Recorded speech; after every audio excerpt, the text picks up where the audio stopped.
ini ada satu pertanyaan. Assalamualaikum warahmatullahi wabarakatuh. Waalaikumsalam warahmatullahi wabarakatuh. Perkenalkan, nama saya Jackie Chan di Kartosuro. Langsung aja ya Mas ya. Saya ini lagi patah hati. Ini kelihatannya bukan nama sebenarnya ini. Jackie Chan di Kartosuro ada ya. Saya ini lagi patah hati. Habis putus sama pacar saya. Di rumah juga baru ribut sama orang tua. Saya juga lagi kesel karena beberapa kali ngelamar kerjaan nggak ada satupun yang manggil. Terus terus terang saya juga lagi males sholat. Kira-kira apa yang harus saya lakukan, Mas? Baik, Mas Jackie Chan di Kartosuro. Jadi ini ada berapa masalah ini. Yang pertama, masalah patah hati. Jadi masalah patah hati ini sejak zamannya Abu Jahal pakai pampers ini sudah ada ya. Jadi ini permasalahan klasik yang dialami oleh anak muda gitu. Jadi masa remaja itu salah satu ciri khasnya sudah tidak mau disebut sebagai anak kecil. Maunya ingin dianggap sudah gede. Tapi sayangnya kebanyakan remaja gitu. Itu cuman casingnya doang. Cuman casingnya doang yang gede kan. Tapi softwarenya masih terinstall sifat kekanak-kanakan. Ini salah satu contohnya ya tadi. Kalau sudah punya keinginan gitu, itu harus keturutan. Kalau tidak sesuai dengan keinginannya gitu, maka mengalami kekecewaan, marah kan itu. Dan akhirnya terperangkap dalam kekecewaan. Kita bisa lihat anak kecil minta permen gitu, kalau nggak keturutan nangis gitu. Terus atau minta es krim gitu, kebanyakan es krim gitu, terus kemudian flu, demam, pilek gitu, nangis juga kan gitu. Nah itu ciri khas anak kecil gitu. Jadi ketika kamu pengen dianggap dewasa gitu, maka berlakulah seperti orang dewasa. Ini coba saya ringkas, ada dua, yaitu yang pertama mulailah berlatih berpikir, dan yang kedua mulailah berlatih mengelola perasaan. Jadi contoh melatih kemampuan berpikir, jadi gini, yang namanya pacaran itu konsekuensinya dua. Kalau nggak nikah ya kandas. Nah kalau sudah putus, maka resikonya adalah patah hati. Jadi ketika Mas Jackie Chan ini mengalami patah hati, ya itu resiko gitu. Resiko. Coba logikanya yang dimainkan dulu. Ya sudah, ini bagian dari resiko karena mau pacaran. Kalau nggak mau patah hati, ya jangan pacaran. Jadi kalau kemudian pengen mencari, lah ini saya mencari jodohku Mas gitu. Mencari pasanganku gitu, yang paling pas untuk diri saya. Nah kalau nggak mau ribet, ya langsung menikah aja gitu. Wah belum siap Mas, belum punya kemampuan finansial dan sebagainya. Maka gunakan waktunya sebaik-baiknya untuk mulai bekerja atau memperkuat kemampuan diri, belajar tentang kemandirian, belajar tentang tanggung jawab. Profesionalitas. Jadi profesionalitas bukan cuman masalah pekerjaan, tapi juga profesional sebagai suami, profesional sebagai bapak kan. Nah, terus gimana kalau sudah terlanjur patah hati, seperti Mas Jackie Chan sudah terlanjur kondisinya patah hati. Maka ini adalah saat yang paling tepat untuk belajar mengelola atau manajemen perasaan. Jadi ketika kondisi secara emosional campur aduk kan, itu baru galau, itu baru mengalami stres. Ini saat yang paling bagus untuk belajar mengenali dan mengelola perasaan. Nah, langkah awalnya adalah dengan belajar untuk menerima kenyataan. Kenyataannya kan sudah putus gitu. Apa masa iya mau dibaleni lagi gitu. Mau sudah putus terus langsung kembali ke pacarnya kan enggak gitu. Nah, terus belajarlah menerima kenyataan, kemudian cobalah untuk berdamai dengan takdir kan ini. Ini tahap paling awal untuk mengelola perasaan. Kalau dalam bahasa agama ini disebut dengan qanaah kan itu. Menerima apa yang menjadi takdir atas diri kita. Nah, menerima kenyataan dan berdamai dengan takdirnya adalah pondasi paling awal untuk meraih kedewasaan. Jadi bisa dikatakan ini adalah first step to be wise. Jadi langkah pertama, langkah awal untuk menjadi dewasa dan bijaksana. Kemudian kita masuk ke masalah yang kedua, konflik dengan orang tuanya dan susah dapat kerjaan. Ini saya jadikan satu karena pembahasannya sama. Jadi apa yang dialami oleh Mas Jackie Chan ini ketika bermasalah dengan orang tuanya dan susah dapat pekerjaan itu adalah imbas dari permasalahan yang pertama tadi. Jadi kalau kita pakai pendekatan teori vibrasi gitu. Jadi suasana dalam diri kita itu akan mengeluarkan getaran gitu, akan mengeluarkan gelombang gitu. Dan itu akan mempengaruhi keadaan-keadaan di luar diri kita. Jadi ketika kondisi kejiwaan kita stabil gitu, ketika emosi kita, mood kita baru bagus, kita baru bersemangat, maka ini akan memancarkan energi positif. Dan energi positif ini akan mencari dan dicari oleh energi atau getaran-getaran positif yang lain.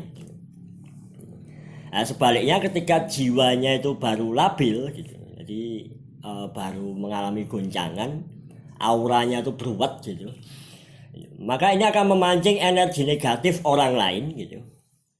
Atau keadaan ini kita membuat kita dihindari oleh orang lain yang sedang mencari energi positif. Nah, ini kejadian dengan orang tuanya Mas Jackie Chan ini bisa jadi juga keadaannya seperti ini ketika Mas Jackie Chan ini mengalami ketidakstabilan emosional gitu, sedang mengalami goncangan gitu. Maka vibrasi atau energi negatifnya ini memancing emosi negatif dari orang tuanya. Maka lumrah kalau kemudian terjadi konflik gitu. Simpelnya kalau kita itu baru moodnya jelek gitu, auranya nggak asik gitu, maka orang lain pun juga akan terpengaruh gitu. Orang lain pun juga akan bisa ketularan emosi kita. Nah, kemudian masalah pekerjaan ini polanya juga sama gitu. Jadi ketika perusahaan itu buka lapangan pekerjaan, pasti perusahaan itu akan mencari karyawan-karyawan yang produktif gitu. Pasti mencari karyawan-karyawan yang bersemangat gitu. Nah, ketika auranya Mas Jackie Chan ini lagi penuh dengan energi negatif gitu. Ketika melamar pekerjaan, maka energinya ini akan menjalar, merambat sampai ke bagian HRD yang menerima lamaran pekerjaan itu. Jadi ini masalah believe it or not ya, percaya atau nggak percaya, tapi aura itu bisa atau energi ini bisa merambat gitu. Nah, kalau energi negatifnya bisa jadi energi negatifnya Mas Jackie Chan ini terlalu kuat gitu. Sehingga wajar kalau kemudian diseleksi awal gitu. Lamarannya ini kalah menarik ketimbang orang-orang yang ketika menuliskan lamaran pekerjaan itu dalam keadaan mood, dalam keadaan penuh semangat. Atau kalau toh misalkan keterima, kalau kita tidak mencoba mengelola sisi emosional kita, maka ini tidak bertahan lama. Bisa jadi nggak betah ketika nanti mengalami kejadian serupa, emosinya labil gitu. Maka kita bisa saja nggak betah dengan tekanan-tekanan pekerjaan.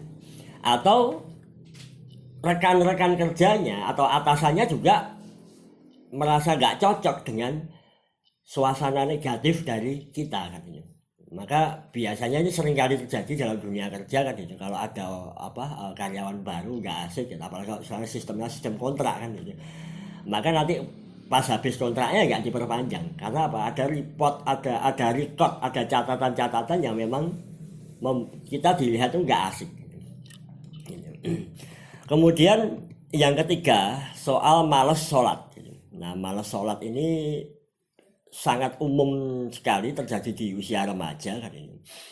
Jadi ini dikarenakan pendidikan agama di Indonesia ini secara umumnya gitu, itu ketika masih kecil diberikan secara doktrin gitu. Nah, tapi ketika sudah memasuki masa remaja gitu, itu masih doktrin gitu. Jadi ketika seseorang itu sudah mulai masuk masa remaja, mulai nalarnya sudah mulai bisa digunakan, mulai sudah bisa mikir gitu. Kemudian punya rasa penasaran dengan lawan jenis gitu. Kemudian mulai rasa tertarik dengan kejadian-kejadian di luar gitu. Maka pembicaraan tentang Tuhan, pembicaraan tentang agama itu dianggap nggak menarik gitu. Tuhan itu dianggap abstrak, sehingga lumrah kalau kemudian diabaikan. Apalagi jika setelah remajanya ini dari sisi orang tua atau lingkungannya itu masih menggunakan metode doktrin, kamu kok nggak sholat gitu, kamu kok nggak sholat, nanti dosa, nanti masuk neraka. Nah ini wajar kalau kemudian kita ini sholat terasa hampa, apalagi kalau dalam baru ada masalah. Nah, maka ini yang harus dirubah adalah pendekatannya gitu. Pendekatannya harus disesuaikan dengan keadaan fase remaja. Nah, bagaimana caranya? Nah, ini kembali ke pembahasan yang pertama tadi gitu. Jadi ketika manusia itu jika ingin menjadi manusia yang dewasa gitu, ketika kita ingin menjadi manusia yang bijaksana, maka langkah pertamanya adalah dengan belajar menerima kenyataan atau berdamai dengan takdir. Mau sehebat apapun kita, mau sekuat kita, kalau kita mencoba melawan kenyataan juga nanti akan sia-sia, akan menghabiskan tenaga kita, menghabiskan energi kita. Maka hal yang paling masuk akal adalah dengan berdamai dengan kenyataan. Jadi ini adalah satu fase, ada satu penawaran, gitu, ada satu tantangan untuk meninggalkan sifat-sifat kekanak-kanakan. Bahwa tidak setiap keinginanmu itu harus keturutan. Maka kondisi tadi putus cinta, patah hati gitu. Kalau kita lihat dari sudut pandang yang lain, maka ini adalah pendidikan langsung dari Allah gitu. Pendidikan langsung dari Tuhan gitu.